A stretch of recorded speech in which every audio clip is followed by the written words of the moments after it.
berjalannya sangat lancar. Dari kemarin kita berdoa di makam dan hari ini kita melaksanakan kongres. Isi dari kongres adalah komitmen dari para Tripoli dan juga para pimpinan-pimpinan KPA seluruh wilayah untuk benar-benar komitmen menjaga perdamaian.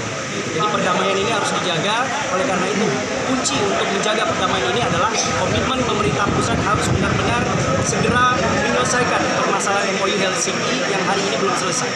Seperti itu. Dan hari ini kita tetap berpegang teguh kepada perdamaian MOU Helsinki agar tidak terjadi hal-hal yang tidak diinginkan. Oleh karena itu dengan adanya gejolak-gejolak di lapangan, adanya ketidakpuasan dari masyarakat, hari ini mencoba pimpinan GAM dan juga Muhaimin Aceh berkumpul untuk menyatukan sikap agar tidak terprovokasi dengan pihak-pihak yang ingin menghancurkan perdamaian Aceh dan ingin membawa Aceh ini kepada jurang konflik lagi dan sebagainya. Dan hari ini saya menjadi saksi dan melihat insya Allah perdamaian insya Allah di Aceh akan semakin kuat. Pernah kita telusuri mengapa ini begitu sulit bagi Aceh?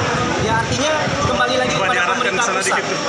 Perdamaian ini akan semakin kuat kalau pemerintah pusat benar-benar merealisasikan butir-butir MOU. Dan hari ini pemerintah pusat menunjukkan lagi di tahun ke-16 kelemahannya di dalam melakukan implementasi MOU. Bahkan komitmennya juga sangat rendah.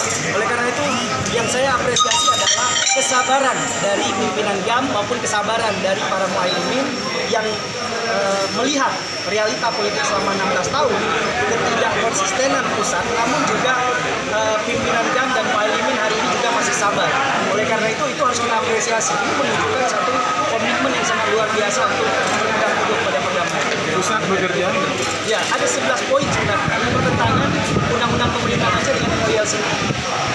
Permasalahan pokok awalnya adalah ketika undang-undang pemerintahan Aceh disahkan itu bertentangan dengan MOU Helsinki. Terjadi reduksi pelemahan pasal-pasal dalam MOU Helsinki yang diakomodir dalam undang-undang pemerintahan Aceh dan dilemahkan lagi di dalam peraturan pemerintah. Artinya kekhususan Aceh tidak ada, kewenangan tidak ada. Kita hanya menjaga Aceh tetap berdamai, ya, tetap menjaga perdamaian. Ya, jangan kita melihat seperti Papua. Papua sekarang sudah bergejolak, bahkan mereka sudah menolak otsus, sudah menolak undang-undang khusus dan sebagainya. Nah, kita menjaga. Ini menunjukkan berapa besarnya Aceh, ya, kesabaran Aceh, begitu hebatnya Aceh dalam menjaga perdamaian. Dan NKRI harus benar-benar menghargai rakyat Aceh hari ini yang begitu bersabar dalam menghadapi perjanjian yang saat ini 16 tahun banyak sekali yang belum terrealisasi. Apakah kita membuat ataupun gimana? Nah, ini tergantung aja pemerintah pusat. Pemerintah pusat ini kan periodenya 5 tahun sekali, lain ganti presiden, lain ganti kebijakan, ganti menteri, ganti kebijakan. Tapi yang sangat kita rasakan adalah siapapun yang menjadi menteri, siapapun yang jadi pimpinan di Republik ini, kalau tidak konsisten dengan perdamaian, ini yang menjadi permasalahan besar. Jadi dunia internasional tidak harus tahu bahwa permasalahan Aceh hari ini adalah ketidakkonsistenan pemerintah pusat, ketidakkonsistenan pemerintah yang ada di pusat yang tidak merealisasikan perjanjian MOU Helsinki.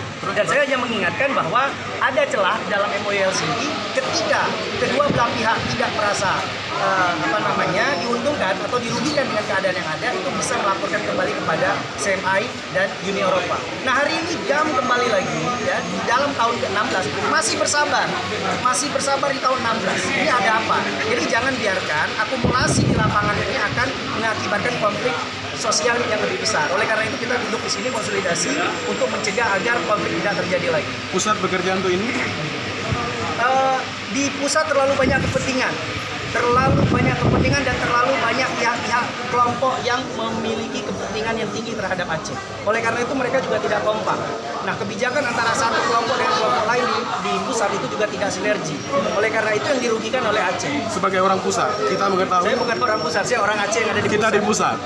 Ya. Kita mengetahui pekerjaan ini dilakukan, diperhatikan di sana. Nah, jelas-jelas hari ini saya menjadi saksi bahwa memang pemerintah pusat nggak komit. Berapa kali kita ingatkan. Contoh.